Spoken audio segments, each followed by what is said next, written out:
Muy buenos días, Dios les bendiga en esta mañana de devocional.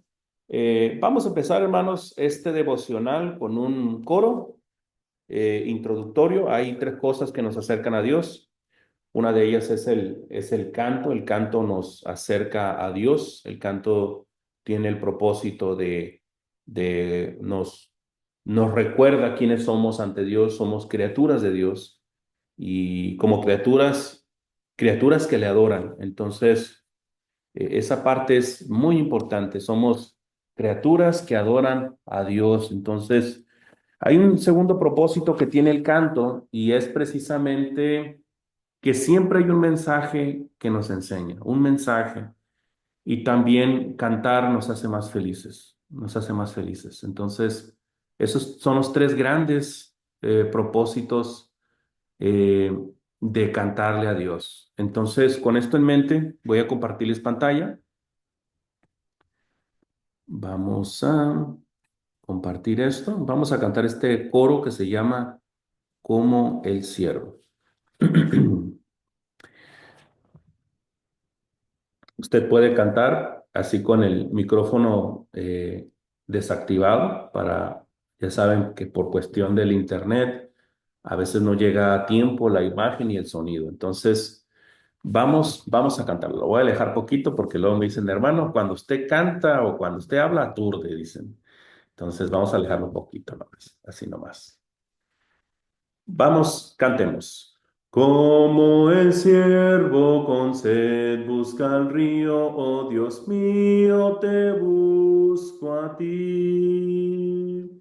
Mi corazón te desea y anhela adorarte, mi Señor.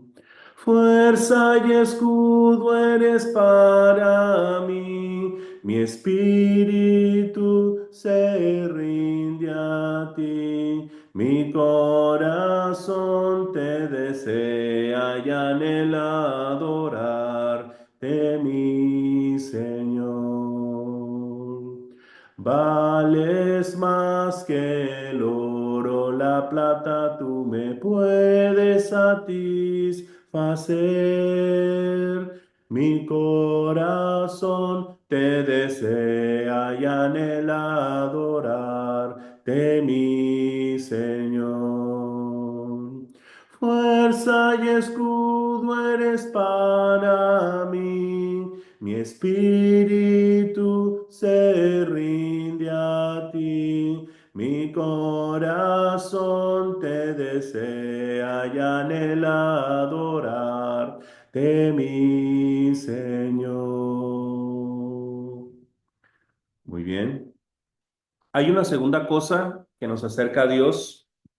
La primera es el canto.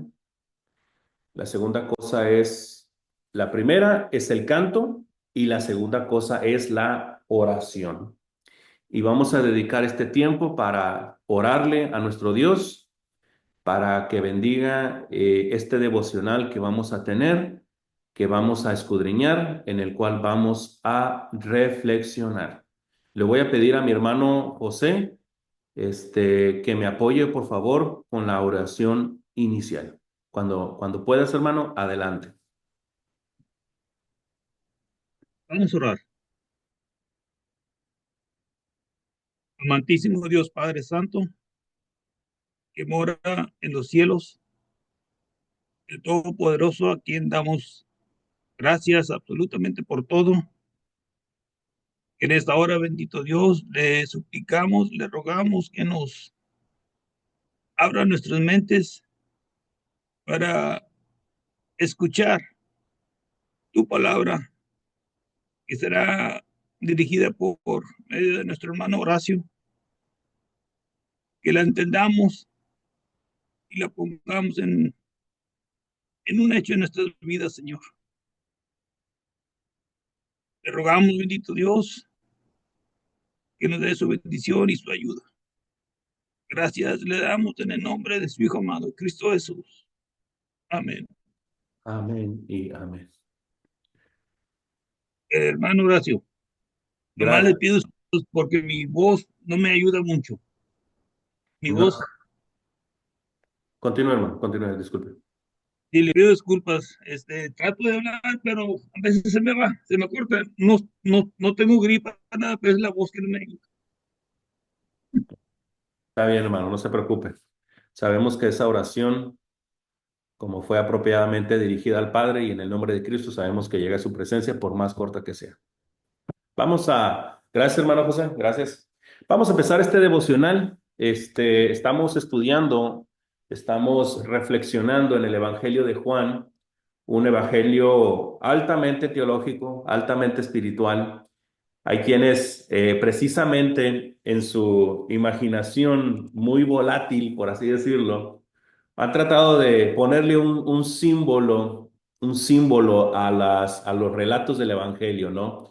A, al Evangelio de Mateo le han puesto una corona para revelar la realeza o presentar a Jesús como rey. El Evangelio de Marcos, algunos lo han relacionado con dos símbolos, con un esclavo o con un burro, en el sentido de que el burro es un animal de carga, de servicio. Entonces, porque en Marcos vemos a Jesús como siervo, ¿no?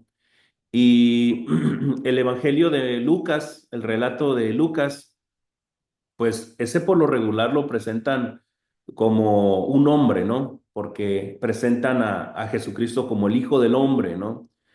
Y el Evangelio de Juan siempre lo relacionan o lo simbolizan. Ojo con esto, no es enseñanza de la Iglesia de Cristo, solamente algunas especulaciones interesantes de algunos estudiosos, ¿no? Lo simbolizan con el águila por el contenido altamente teológico, por la alteza espiritual de este maravilloso libro, ¿no? Entonces siempre lo han simbolizado con un águila, ¿sí? Pero también lo han resumido el Evangelio de Juan como donde se presenta a Jesucristo como el Hijo de Dios, el Hijo de Dios. Entonces, con esto en mente, con esto en mente, si les parece bien, vamos a retomar la lectura ahí en el Evangelio de Juan y vamos a ir analizando cada una de estas cosas. Déjenme quitar esto. Vamos a leer, vamos a leer los versículos 14, 15 y 16 y vamos a retomar el versículo 17 y es el donde vamos a estar trabajando. Entonces, hermana Cecilia, ¿me puedes apoyar con la lectura, por favor? Versículos 14, 15 y 16, por favor. Adelante, hermana. Y aquel verbo fue hecho carne y habitó entre nosotros, y vimos su gloria, gloria como del unigénito del Padre, lleno de gracia y de verdad. Juan dio testimonio de él y clamó diciendo: Este es de quien yo decía, el que viene después de mí es antes de mí, porque era primero que yo, porque de su plenitud tomamos todos y gracia sobre gracia.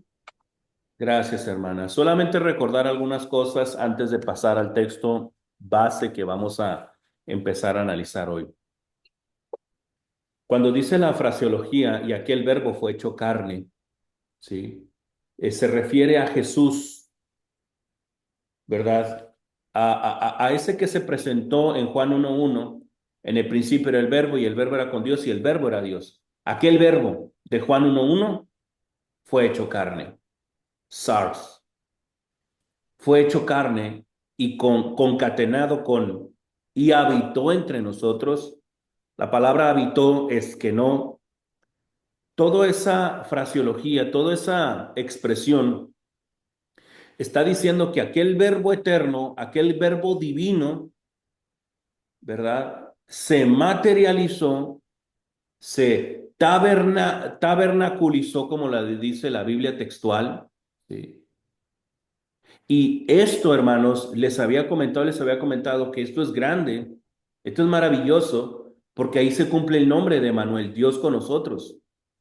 Pero también está dando pinceladas o nos está remontando al Antiguo Testamento donde la palabra tabernáculo, Mishkan, en la Septuaginta lo tradujeron como esquenó. Y es maravilloso esto porque parece ser que Juan en el versículo 14 nos está llevando al tabernáculo y al templo veterotestamentario. ¿Sí?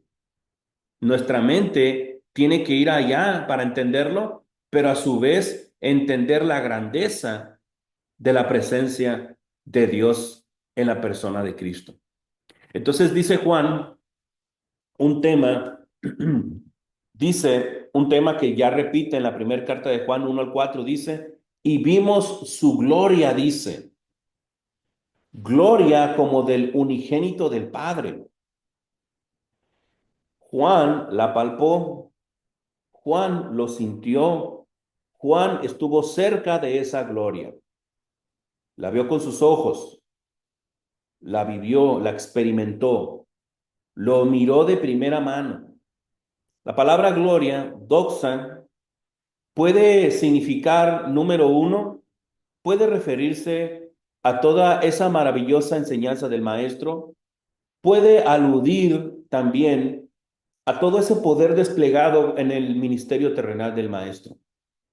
Pero también hay una tercera posición y es por lo regular, muchos encajan en esta, que alude a aquel momento en Mateo 9 en el monte de la transfiguración. ¿Sí? Puede ser que aluda a eso. Pero dice, gloria como del unigénito del Padre. Jesús es hijo del Padre divino.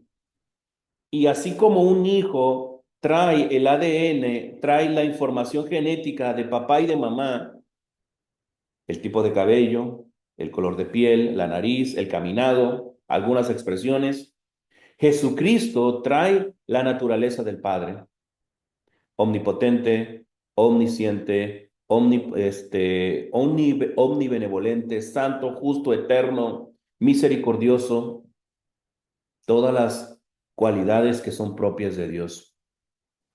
Pero dentro de toda esa gloria, lo que más ilumina es que cuando Él vino, cuando Él se tabernaculizó, vino lleno de gracia y de verdad. Esto nos va a ayudar ahorita que entremos al versículo 17. Vino repleto de gracia y de verdad. La gracia es un don inmerecido, charis. Pero ¿qué es? O mejor dicho, la mejor pregunta es, ¿quién es ese don inmerecido? Jesucristo. Jesucristo es esa gracia encarnada. Jesucristo es donde nosotros recibimos todo tipo de gracia. Perdón de pecados, salvación, justificación, reconciliación, amistad con Dios, adopción en la familia de Dios, el don del Espíritu Santo y un montón. Me gustó mucho cómo lo dijo una hermana en la clase pasada. En Cristo nos sentamos en los lugares celestiales para recibir toda clase de bendición espiritual. Dice, lleno de gracia y de verdad. Esta parte es importante. Esta parte es importante porque siempre lo vemos en términos de falsedad y verdad. Aquí se va a hablar acerca de la sombra, ¿verdad? Y la imagen misma, la imagen verdadera. Esto nos va a ayudar a entender lo que dice el versículo 17. Es decir, la verdad verdadera que Dios quería revelar se encuentra en Jesucristo. Lo de antes fueron pinceladas, fueron profecías, fueron información que estaba en un terreno todavía nebuloso. Necesitábamos a la luz verdadera para que viniera y nos los aclarara y nos los dijera. ¿Sí? Además de esa verdad, hay una verdad que también nos confronta, que nos cambia, que nos hace ver nuestros errores.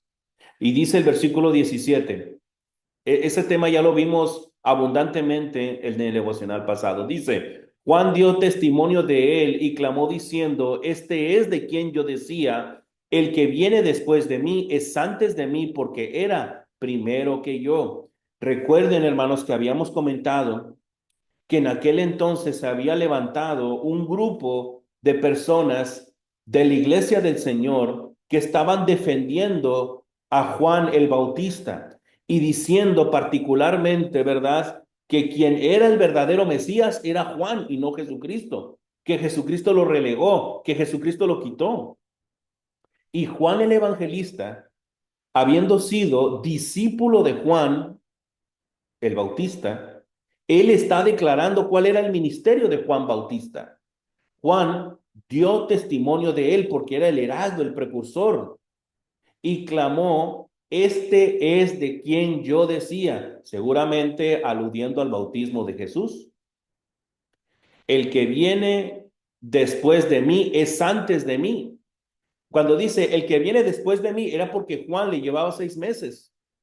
Y como heraldo, como precursor, como proclamador, como queruso, ¿sí?, él precisamente tenía que prepararle el camino al Mesías, ¿sí? Él viene después de mí, dice, pero es antes de mí porque él es eterno. Luego lo dice porque era primero que yo. Está hablando de su eternidad, ¿sí? Está hablando de la deidad de Jesús, de su carácter eterno. Ahí parece ser que le está aclarando la plana a estos grupos de Juan Bautistas, ¿sí? En el versículo 16 dice: porque de su plenitud tomamos todos. Lo comentaba apropiadamente mi hermano Cristian.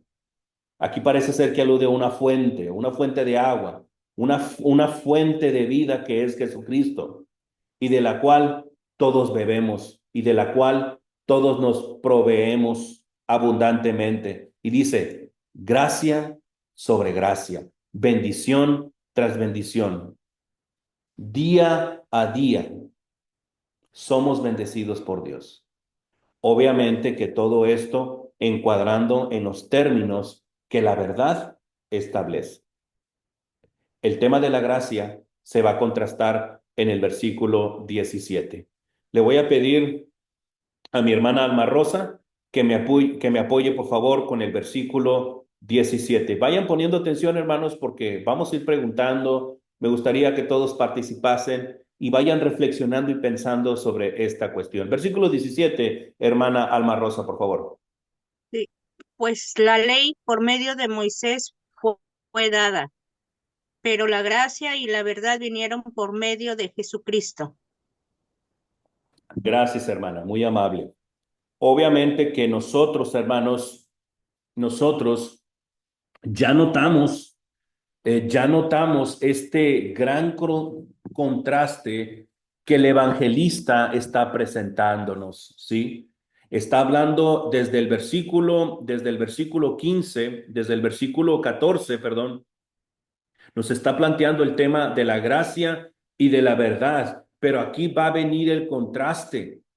Dice: pues la ley por medio de Moisés fue dada, pero la gracia y la verdad vinieron por medio de Jesucristo. Miramos dos medios, ¿sí? Miramos dos orígenes, ¿sí? Sabemos que el origen viene de Dios, pero se utilizó como medio a Moisés en el Antiguo Testamento, y en el Nuevo miramos a Jesucristo.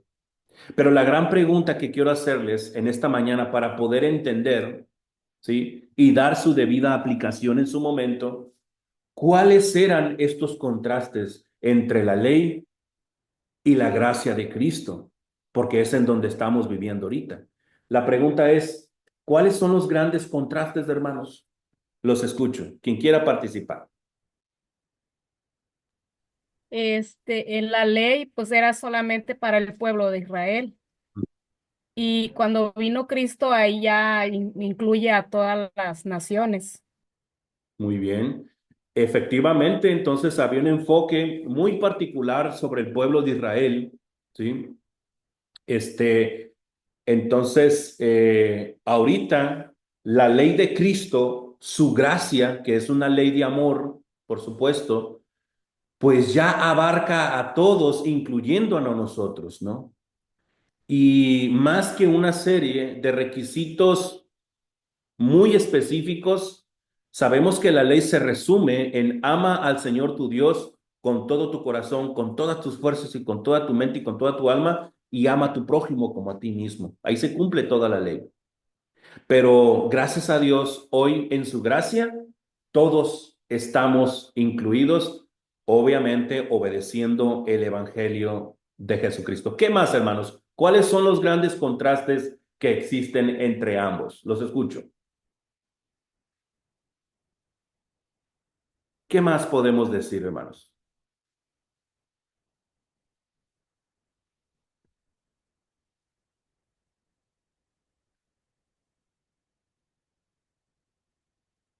A ver, hermanos, solamente que abarcaba al pueblo y luego a todo. Hermana Alma Rosa, adelante, y luego mi hermano José.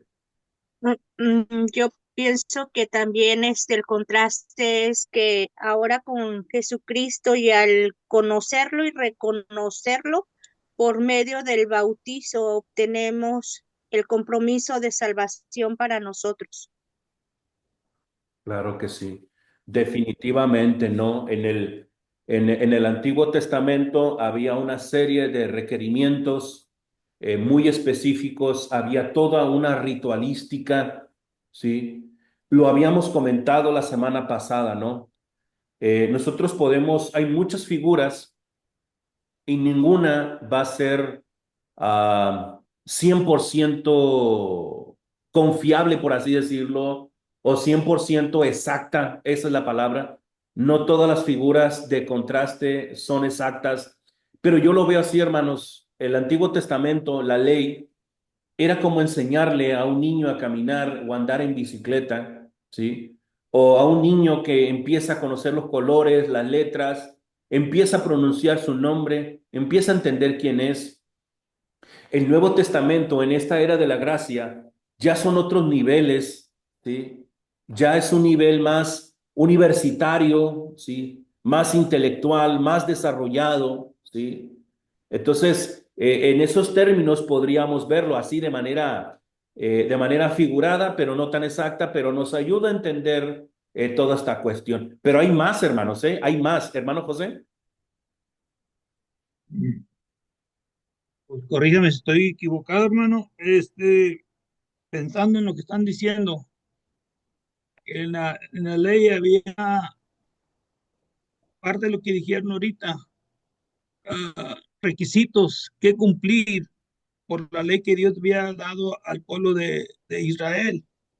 Pero ya en el caso de la gracia, en cuanto a Jesucristo, se nos ha quitado esa carga que había en la ley, que ahora es muy diferente en cuanto a la ley. Ya no tenemos esa carga que tenían el pueblo de Israel. Claro, tenemos una responsabilidad ante Dios, pero ya no está, es como decir, en la ley, si tú quebrabas una regla, eh, te mataban. Y en la gracia de Dios, en el tiempo de hoy, ya no. Simplemente es diferente. Muy bien. Ok, no, sí, hermano, definitivamente no. Antes de darle la palabra a mi hermano Cristian, había un propósito definido, ¿no? Entonces, sobre la ley, que era evidenciarlo, sacarlo a flote, confinarlo, para que en su momento pertinente llegara la gracia y resolver ese gran problema. Pero le voy a dejar el lugar a mi hermano Cristian. Adelante, hermano. Sí, hermanos, pues creo que es interesante este versículo y creo yo que es también importante que lo analicemos como que todo completo. Creo que todo completo se entiende mejor la idea. Me gusta cómo lo dice la Biblia textual de este versículo. Dice, porque la ley fue dada por medio de Moisés, la gracia y la verdad se hicieron realidad por medio de Jesucristo. Creo que más que querer presentar alguna diferencia de la ley y de la gracia, creo que más que hacer la diferencia, creo que nos lleva a unirlo, porque dice, la gracia y la verdad se hicieron realidad por medio de Jesucristo y a lo mejor para nosotros pudiéramos entender que entonces antes no estaba y que ahora sí con Jesús sí, pero no, la realidad habla acerca de un proceso. O sea, creo que lo mencionamos la clase pasada, o sea, sí había verdad, sí había gracia, pero aquí lo interesante es que la palabra que se utiliza ahí nos indica que se terminó el proceso, como que llegó a ser como en su totalidad. Y se pone de ejemplo en esa palabra como terminar un dibujo, como que el dibujo de la verdad y la gracia ya se estaba haciendo por medio de la ley, porque la ley de Jehová es perfecta. El que falló fue el hombre al pacto que se hizo con el pueblo de Israel. Dios no falló y la ley no era imperfecta. Los que fallaron fueron los hombres. Ellos fueron los que invalidaron el pacto. Entonces, el dibujo de la gracia, el dibujo de la verdad ya se estaba haciendo, pero no estaba en su plenitud terminado. Y viene Cristo y dice, por medio de Cristo se termina el dibujo. Por medio de Cristo se termina, se hace realidad todo. Por medio de Cristo ahora llegó a ser. Y esa palabra indica también que hay un cambio de un punto a otro. De un punto a otro. Iniciamos en un punto a conocer la gracia y la verdad de Dios en un punto, que es la ley, pero la terminamos con Jesucristo en otro punto. Entonces, y obviamente, pues sí, es inevitable, creo, hacer ese contraste de decir, bueno, pues allá con un pueblo, nosotros nunca hemos tenido esa carga en nosotros, en nuestros hombros, porque nosotros no somos judíos, nosotros nunca hemos tenido esa carga. Pero creo que ese parteaguas de decir, ok, una ley con un pueblo, ahora para todos, para todo el que quiera recibir, como decíamos también en la clase anterior, para todo aquel que quiera recibir y ser hijo de Dios, está abierta la puerta, pero necesita entablar una relación. Entonces creo que es bonito analizar el texto todo completo, se entiende mejor eso, pues ese hecho, ¿no? Que ahora con Cristo, como diríamos también por ahí, ahora con Cristo todo es perfecto. Sí, es el comentario.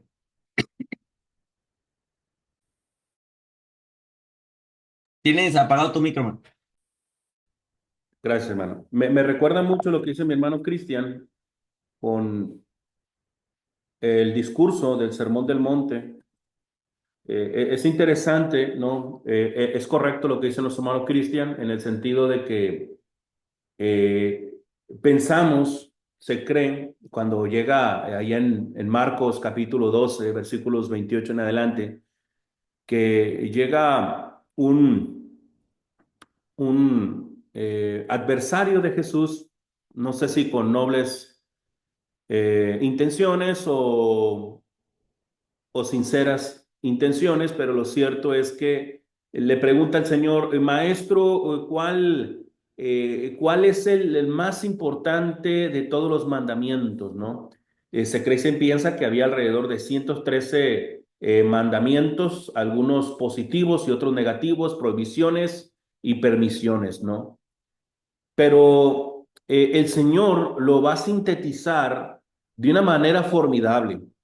Le va a decir, citando a Deuteronomio 6:4, va a mencionar, va a sintetizar la ley con lo siguiente: ama al Señor tu Dios con todo tu corazón, con toda tu mente, con todas tus fuerzas y con toda tu alma. Y ama a tu prójimo como a ti mismo.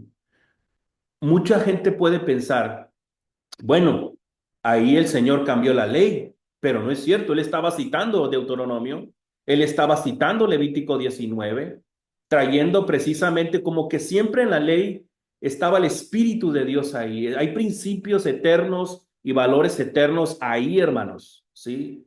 Porque de repente es correcto lo que dice nuestro hermano Cristian. Hay hermanos que quieren darle un machetazo al Antiguo Testamento y tirarlo por un lado. Hay muchos temas que se entienden a la luz del Antiguo Testamento, ¿no? Esto que comentaba también me gustaría citarlo en Mateo capítulo 5, en el Sermón del Monte, hace una aclaración bien interesante que dicho sea de paso, ¿verdad? Hay una fraseología que se repite de manera constante, el cual dice, oíste que fue dicho a los antiguos, citando un texto del Antiguo Testamento, pero yo os digo en el versículo 22.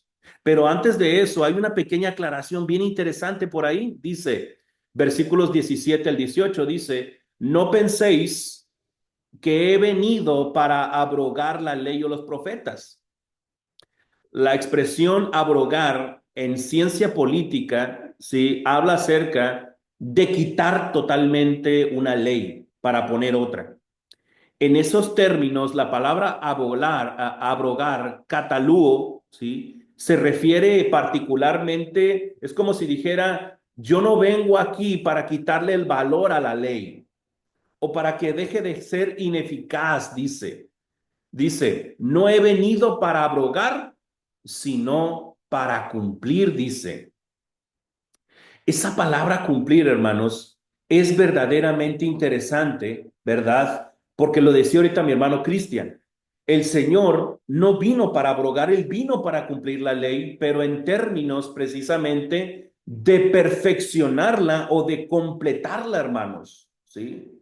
Esa perspectiva que el Señor nos va a dar en el Sermón del Monte es una perspectiva de la ley bien interesante, poniendo la vara bien alta, poniendo el estándar bien alto, ¿sí? Por eso es interesante, ¿no? Que dice, oye, tú leíste en los antiguos que decías, no matarás, pero yo os digo que cualquiera que se enoje con su hermano, que le diga necio, que le diga fatuo, ¿sí? Que le diga racá, este ya está precisamente, este va a ser expuesto al infierno eterno, ¿no? Va a ser juzgado por ello, porque la raíz del asesinato es la ira, es el enojo. Y una persona que se enoja y aunque no mate, sigue teniendo la misma raíz que el asesino, ¿sí? Entonces, lo que quiere Jesucristo es arrancar de eso de tu corazón, quitar el origen del pecado. Y esa es la esencia de todo esto, ¿no? Entonces, llama mucho la atención, recordando lo que dice, regresando ahí lo que dice Juan, capítulo 1 versículo 16, ¿no? Perdón, 17, ¿verdad? Sobre la continuación sobre este aspecto. Hermano Cristian. Sí, hermano, creo que aquí está bien interesante todo eso porque ciertamente hay que quitarnos a veces esas ideas o esos comentarios que a veces malamente se hacen. Ciertamente, hermano, en relación a la ley, ¿sí? Ujú. Como si la ley ya no tuviera una función y la tiene. La Escritura dice que fue nuestro ayo, ¿verdad? Para llevarnos a Cristo o en el caso específico, no fue el ayo de muchos hermanos para llevarlos a Cristo, pero sigue siendo para ejemplo, sigue siendo para ejemplo que imitar o que evitar, para instrucción y ciertamente Dios está ahí. Dios es el mismo, Dios no cambia, Dios es inmutable, Dios no cambia. El Dios celoso que vemos en los tiempos del pueblo de Israel es el mismo Dios celoso de este tiempo. Ah, Ese Dios que quería una vida santa es el mismo que hoy sigue demandando una vida santa. Ese Dios que da bendiciones y condiciones en estos tiempos sigue siendo exactamente el mismo. Aquí también lo interesante es eso, o sea, es la sombra, también dice Hebreo, ¿verdad? Es la sombra de lo que vendría. Y aquí también lo que me llama la atención, hermanos, es que dice que la gracia y la verdad se hicieron realidad, o sea, llegaron a ser en su totalidad la gracia y la verdad. Y ya se ha estudiado lo que es la gracia, ¿verdad? Dios inclinándose para compartir un beneficio. Entonces, ¿cómo es que la realidad, perdón, cómo es que la gracia ahora sí está en su plenitud? Bueno, pues ahí es donde sí entendemos esa diferencia, ¿verdad? Anteriormente, la gracia o la inclinación de Dios para hacer un beneficio al hombre, pues solamente era para un pueblo, pero por medio de Cristo, ahora sí se hace una realidad la gracia. ¿Por qué? Bueno, porque ahora el contexto nos indica que la luz lo va a llenar todo y a cubrirlo todo. ¿Sí? El ser hijos, el recibir la bendición de la salvación, ahora sí viene para todos, ¿verdad? Entonces ahí es como entendemos que la gracia se hace una realidad y la verdad también se hace una realidad. La palabra ahí de verdad, la palabra aletheía, ¿verdad? Que es una verdad comprobada, una verdad conforme a los hechos. Entonces, ¿cuáles son los hechos? Bueno, los que aprendemos desde la creación hasta que viene Jesús, esos son los hechos. ¿Cuál es la realidad que nos van a arrojar? La necesidad del Cristo, ¿verdad? La necesidad que tenemos de tener una relación con Él para obtener todas las bendiciones de Dios. Entonces es muy bonito saber que nosotros hemos llegado, no sé cómo lo vean los hermanos y hermanas, nosotros ya llegamos a un tiempo en el que ya tenemos la revelación completa. No tuvimos esa parte a medias, como por decir a medias, o el dibujo a medio terminar como lo tuvo un Abraham, que él no sabía todo lo que usted y yo sabemos hoy. Un Moisés que no sabía todo lo que usted y yo sabemos hoy. Un David, sí, los profetas no sabían lo que sabemos hoy, pero nosotros ya llegamos a ver la realidad completa. Ya tenemos el dibujo terminado y de cierta forma es una gran bendición, pero también creo que es una gran responsabilidad, porque en cierta forma pues no tenemos excusa, ¿verdad? No tenemos excusa, ya está la verdad comprobada, ya están los hechos, ya no es una ilusión, aleteía, ya está la verdad ahí y están los favores de Dios, Dios inclinándose a darnos grandes beneficios. Entonces ya está todo servido en la mesa. El detalle es que sentarnos a esa mesa, ¿verdad? Y tomarlo. Ese comentario. Gracias. ¿Algún hermano que quiera comentar algo, hermanos, que quiera abonar algo a lo que se ha dicho sobre este versículo?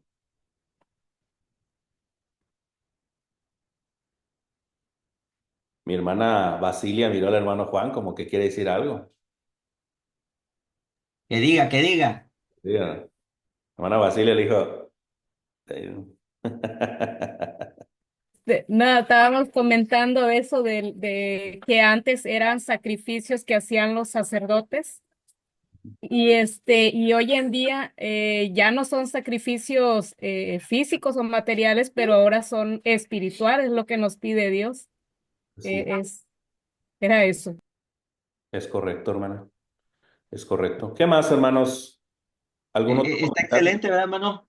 Lo que dice nuestra hermana, porque precisamente ahí es donde está lo que Jesús quería lograr con el, ahora yo os digo, no se estaba entendiendo lo que Dios antes no quería solamente cosas superficiales, quería lo que usted dice, hermana, ¿verdad? Una entrega total, eso es lo que Dios quería, pero el pueblo no lo estaba haciendo como debería hacerse, entonces Jesús viene a mostrarnos en su plenitud cómo se debía hacerlo todo desde el principio. Entonces, qué bien que nosotros pues sí lo entendemos, ¿verdad? Pero pues como decía, pues es más responsabilidad también, ¿verdad? Porque lo entendemos, porque ya tenemos todo ahí, en la mesa, ¿verdad? Claro.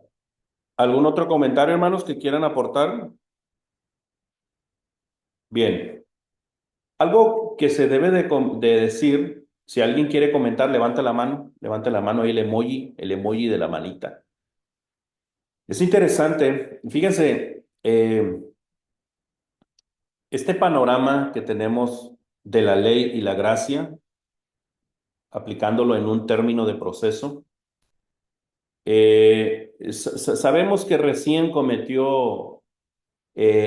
cayó el ser humano a través de Adán y Eva, el pecado empezó a florecer, o mejor dicho, a descomponer todo, ¿no? Y conforme pasaba el tiempo, el pecado fue creciendo, creciendo, creciendo, a términos inimaginables. Sabemos, llega el diluvio, se limpia la tierra, y a partir de eso Dios va a crear a través de la persona de Abraham un pueblo, va a hacer un pueblo para sí mismo, y a este pueblo le va a dar la ley, ¿no?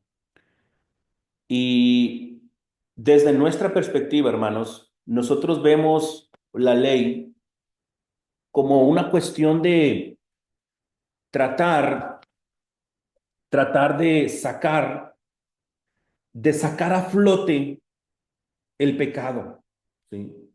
El pecado como una enfermedad en el corazón del hombre, ¿sí? Acuérdense que los tiempos para Dios no son la misma perspectiva que nuestro tiempo, ¿sí? Pasaron siglos y el pecado siempre estuvo a flote, ¿sí? La ley servía precisamente para confinar el pecado y evidenciarlo precisamente para que en el momento más oportuno surgiera esa solución, esa medicina perfecta para solucionar el problema del pecado, ¿sí? En el Antiguo Testamento nos dimos cuenta que el hombre con esa ritualística no puede resolver el problema de los pecados. Necesita que Dios le ayude con eso. Y la solución, ¿sí?, la medicina para poder atacar esa raíz de ese gran problema que tiene el ser humano en su corazón es a través de la gracia, a través de Jesucristo, a través del Evangelio. No hay más. Esa es la gran solución para el problema del pecado, el Evangelio de Jesucristo, ¿sí? Pero teníamos que llegar a esta verdad entendiendo la cuestión de la ley como una sombra y esta era de la gracia, esta era cristiana como el objeto verdadero, el cuerpo en sí mismo. Y es precisamente la persona de Jesús a través de su gracia, pero también su evangelio, ¿no? Entonces, este versículo también es interesante verlo en esos términos. ¿Hay algo que quieran comentar algo más sobre el versículo 17? Si no, para pasar al 18. Bien. Vamos a pasar al versículo 18. Vamos a pasar al versículo 18. Anda por ahí mi hermana Lourdes Díaz. Lourdes Díaz. Hermano Cristian, antes de mi hermana Lourdes, Estoy hermano quiere comentar. Ahorita hermana Lourdes nos apoya con la lectura. Hermano Cristian, adelante, hermano. Sí, nada más ahí, hermano, todavía ir rellenando nuestro bosquejito de que estamos haciendo para, a lo mejor si queremos desarrollar todavía más ese punto, recordando que llevamos 3 puntos en este capítulo, que es del versos 1 al 5, conociendo al verbo, luego del 6 al 8, testigo del verbo, y ahora a partir del 9 en adelante, la misión del verbo. Entonces, si queremos saber cuál es la misión del verbo, bueno, pues podemos irnos preguntando desde el 9 hasta el 17, pues hacernos esa pregunta, ¿no? ¿Cuál es la misión del verbo en estos versículos? Y creo que aquí, en este verso 17, pues ya tenemos también otra respuesta más, ¿verdad? ¿Cuál es la misión del verbo? Bueno, ahora que todo se haga realidad o que este, mostrarnos la gracia en su plenitud o darnos la verdad en su plenitud o terminar el proceso a través de él también es parte de la misión a la que vino, ¿no? Entonces ahí digo, nada más para comentar, si están rellenando ahí su bosquejito del capítulo, pues ahí es momento ya de ir como que preguntándose eso, ¿cuál es la misión del verbo en el 17, ¿no? Y poner ahí la respuesta, para ir avanzando, ¿verdad? Eso es todo, ¿no? Gracias, hermano. Gracias. Vamos a leer el versículo 18. Gracias a nuestra hermana Cristian. Versículo 18. Hermana Lourdes Díaz, por favor. Sí, hermano, dice así. A Dios nadie le vio jamás. El unigénito Hijo que está en el seno del Padre, Él le ha dado a conocer. Gracias, hermana. Gracias, gracias. Hermanos, esta frase, la primera frase dice, a Dios nadie le vio jamás, dice. A Dios nadie le vio. Y fíjese, parece ser como una redundancia, ¿no? A Dios nadie le vio, pudo haber dicho. Pero se aumenta la frase al decir jamás. A Dios nadie le vio jamás. Eso me hace pensar que nadie ha visto a Dios. ¿Sí? Más adelante nos vamos a decir quién lo ha visto, quién ha interactuado personalmente con él, hablando en términos del Padre. ¿Sí? A Dios nadie le vio jamás. Porque me hace pensar en lo siguiente. ¿Qué pasa entonces con todas aquellas personas que de repente sacan su libro, su película, de que fueron al cielo y que miraron a Dios y todo eso? Cuando el versículo 18 nos dice, a Dios nadie le vio jamás. ¿Qué pasó con Enoc? ¿Qué pasó con Elías? Sí. Se fueron al cielo, están con el Padre, pero el versículo 18 dice, a Dios nadie le vio jamás. Ahí habla de una imposibilidad. Sí. Ahora, esto habla de conocimiento en términos que se ha hablado aquí, de una relación personal, porque dice el versículo 18, el unigénito hijo, ya hemos hablado del unigénito hijo que está en el seno del Padre, está hablando de una ubicación que está en el seno del Padre, dice, Él le ha dado a conocer. Jesucristo está en la presencia del Padre, pero esta palabra quiero que la indaguemos un poquito. La palabra seno. Una vez estaba platicando acerca de eso con unos jóvenes y cuando leyeron seno se empezaron a reír. ¿Sí? Pero lo cierto de todo esto, hermanos, es cuando hablamos acerca del seno del Padre, ¿sí? Esto nos recuerda mucho al famoso seno de Abraham de Lucas 16 en la historia del rico y Lázaro, ¿no? Que cuando murió Lázaro se fue al seno de Abraham, ¿sí? La palabra seno, kolpos, que es la palabra griega, habla precisamente de esa posición. Si usted ha tenido un hijo o una hija y cuando estaban pequeñitos, usted con sus brazos hacía como una especie de hueco, ¿no? Para abrazarlos, así de esta manera. Y siempre como cerca del corazón, ¿no? Un lugar, hay muchos que han definido la palabra seno como un lugar cercano al corazón, ¿sí? Un lugar cercanísimo, cercanísimo. Entonces, cuando hablamos en términos de Lucas 16 del seno de Abraham, sabemos que Abraham era el amigo de Dios. El seno de Abraham es un lugar cercano a Dios, el paraíso, como el Señor le dice al ladrón, hoy estarás conmigo en el paraíso, pero ahorita no nos vamos a meter con esas cuestiones. Entonces, el unigénito hijo que está en el seno del Padre, en un lugar muy cercano de su corazón o en su corazón mismo, ¿sí? Dice, Él le ha dado a conocer. Esto significa, esto significa que esa verdad y esa gracia y esa enseñanza que nos da Jesucristo es lo que el Padre también quiere revelarnos detalladamente. Es lo que quiere el Padre que nosotros conozcamos. Fíjense, y yo les voy a decir otra cosa, antes de darle el lugar a cada uno de ustedes.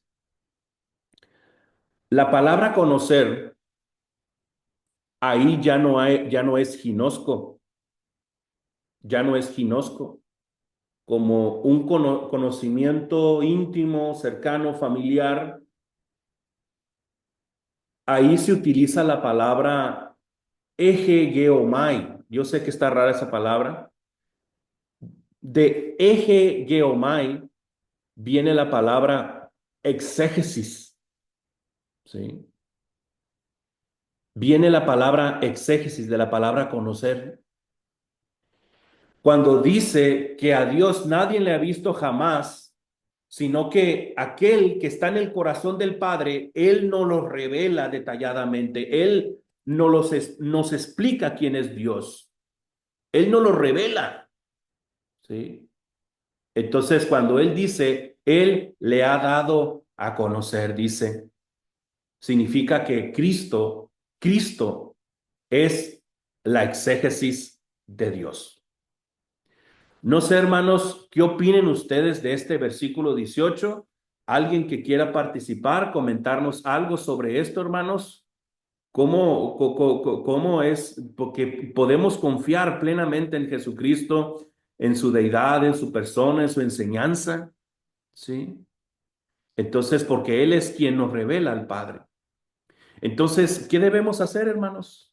Esa es la gran pregunta. No sé si alguien quiera participar. Adelante, hermanos.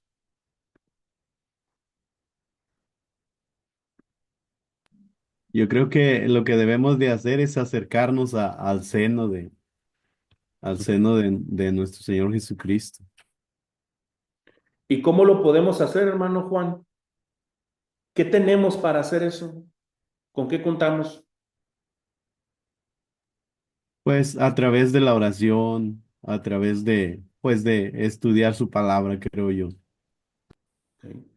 Eso quiere decir que al estar en contacto con el Señor a través de la oración, a través de la palabra, así como Él está en el seno del Padre, nosotros podemos sentir esa calidez, ese corazón de Dios, ese calor de Dios a través de Jesucristo.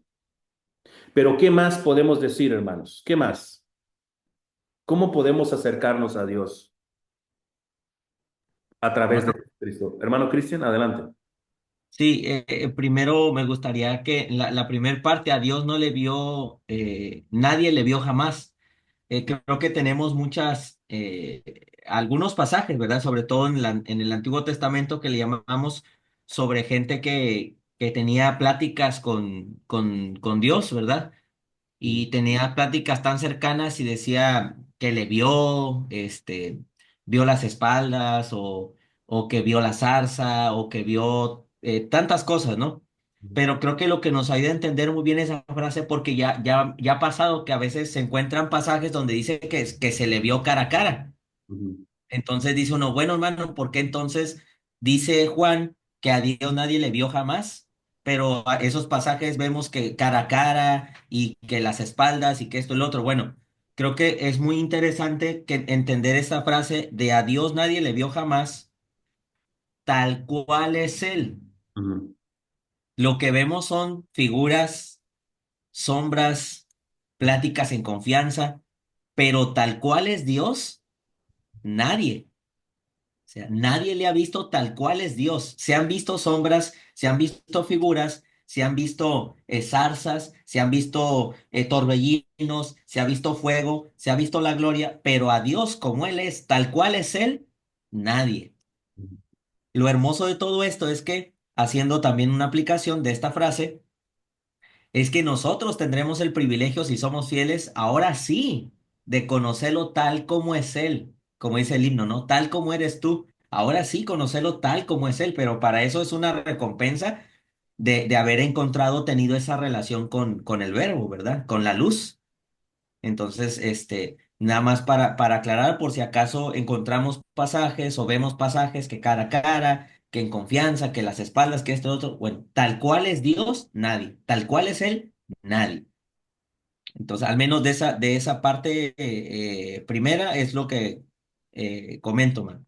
Ya del otro, ahorita que alguien más comente, ya me gustaría hacer también un comentario de la segunda parte. Sí, es interesante, ¿no? Que nosotros caminamos nosotros tenemos dos pies, ¿no? Para caminar. Entonces, en la Biblia, la lectura de la Biblia también es en base a dos pies, el lenguaje literal y el lenguaje figurado. Entre el lenguaje figurado se encuentran las menciones que hace nuestro hermano Cristian, temas de teofanías, temas de antropomorfismo, ¿verdad? Que están repletos de símbolos, tiene su interpretación simbólica cada una de estas cosas, y que sea lenguaje figurado no significa que sea mentira, ¿sí? No significa que sea mentira. Entonces es real, pero en un plano, en una esfera espiritual. Entonces, de esa manera es que Dios se ha revelado definitivamente, pero como dice nuestro hermano Cristian, tal cual es, pues sería verdaderamente peligroso, ¿no? En el sentido de que su santidad nos aplastaría, ¿no? Entonces, cada persona, ¿no? Este, que tiene un encuentro, que tuvo recordemos el caso de Isaías en Isaías 6, cuando ve la gloria de Dios ahí en Isaías 6, versículos 1 al 4, y dice, ay de mí que soy hombre muerto, que teniendo estos labios inmundos han visto mis ojos al Rey, dice, a Jehová Todopoderoso. Entonces él pensó que ya estaba muerto, hermanos. O sea, porque su gloria y su santidad, nos aplastaría, pero gracias a Dios que en medio de nosotros y el Padre, está Jesucristo, ¿sí? Él es la exégesis de Dios, Él es la exégesis del Padre, y a través de Cristo es como nosotros podemos conocer a Él. No sé si alguien tenga algún comentario, sino para dejarle lugar a mi hermano Cristian para que continúe con el análisis. Puede levantar la manita si gusta, ¿eh? Si no, puede ir levantándole en los minutos que nos quedan. Hermano Cristian, adelante. Sí, hermano. Sí, pues precisamente eso, ¿verdad? La segunda parte de que Cristo, ¿verdad? Nuestro Señor Jesucristo es o hace la exégesis del Padre, pues recordando lo que es la exégesis, ¿no? Por si algunos hermanos que nos están aquí o que yo creo que ya lo saben o que van a ver después el video, pues la exégesis es extraer totalmente lo que está oculto y ponerlo a la luz, ponerlo a la vista, ¿verdad? Sacar fuera todo lo que está ahí dentro. En este caso, eso lo aplicamos como una herramienta para analizar los textos bíblicos. Entonces, ¿qué hacemos? ¿Qué exégesis? ¿Qué es la exégesis del texto? Bueno, sacar todo lo que el texto me tiene que decir y ponerlo a la vista, ponerlo fuera, para que pueda ser analizado y visto y aplicado. Ahí está, sacarlo todo. Bueno, eso es lo que hace Jesús del Padre. Jesús muestra en su plenitud, como lo vimos, por eso el verso 17 y 18 tiene mucho hilo, ¿verdad? Mucha conexión. Jesucristo viene a sacar, a mostrarnos la gracia total del Padre, y lo hace Jesús. ¿Por qué? Porque ahí vemos la gracia total de Dios. El máximo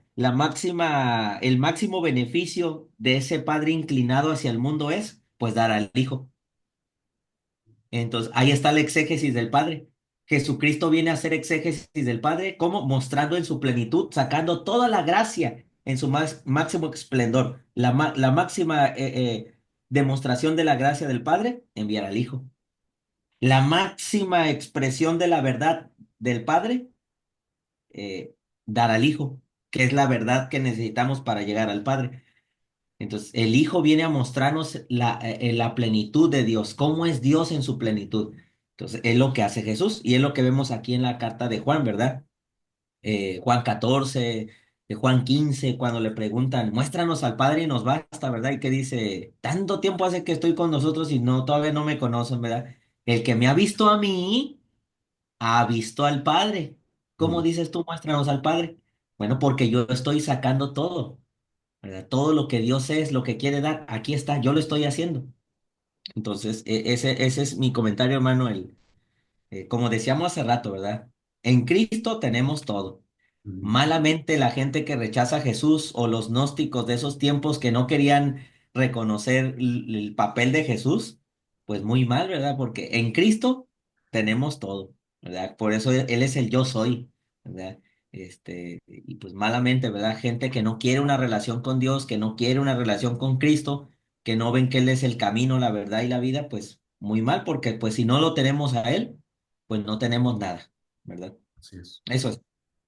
Pues hermanos, a leer los evangelios, hermanos, a leer los evangelios.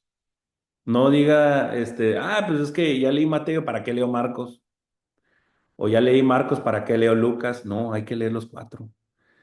Y porque en la persona de Jesús la, está revelado el Padre. Entonces, y todavía hay muchas cosas que descubrir, hay muchas cosas que entender, hay muchas cosas que aprender todavía de Jesús, bastante, bastante. Entonces, con esto en mente, vamos a terminar este devocional. Ya son las 11 de la mañana aquí en Ensenada, Baja California. Los invitamos para el próximo martes, hoy estamos a jueves, próximo martes continuamos con el devocional y estudiando el Evangelio de Juan capítulo 1, ya entraríamos al versículo 19, si quedaron algunas cosas en el tintero, ya la próxima semana, el próximo martes, se tocarán esos tópicos. Vamos a hacer la oración final. Hermano Miguel, ¿nos despides con una oración, hermano, por favor?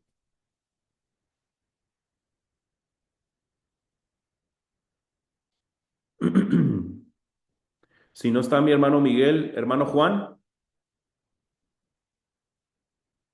despídenos con una oración, hermano, por favor. Me quedo viendo en pantalla, hermano, ya ve que somos muchos Juanes. Vamos a orar, hermanos. Padre nuestro que moras en los cielos y en todo lugar, te damos gracias, bendito Dios, en esta hora de la mañana o de la tarde en algunos lugares. Padre, por habernos permitido poder meditar en tus sagradas escrituras. Gracias, Padre, por este estudio que has permitido, Padre, que nuestro hermano Horacio pueda compartirnos. Gracias te damos, bendito Dios, porque cada día aprendemos un poquito más de ti, Padre. Ayúdanos a seguir sintiendo ese interés por descubrir, Padre, todo lo que usted nos ha dejado. Bendiga a mis hermanos, Padre, para que el ánimo siga adelante, Padre. Despídanos, Padre, y también te pedimos que nos permitas poder estar en nuestra próxima reunión. Te damos gracias y te lo rogamos todo en el precioso nombre de tu Hijo Jesucristo. Amén. Amén. Amén. Amén. Muy bien, hermanos. Dios les bendiga a todos. Un abrazo. Saludos. Que la pasen excelente.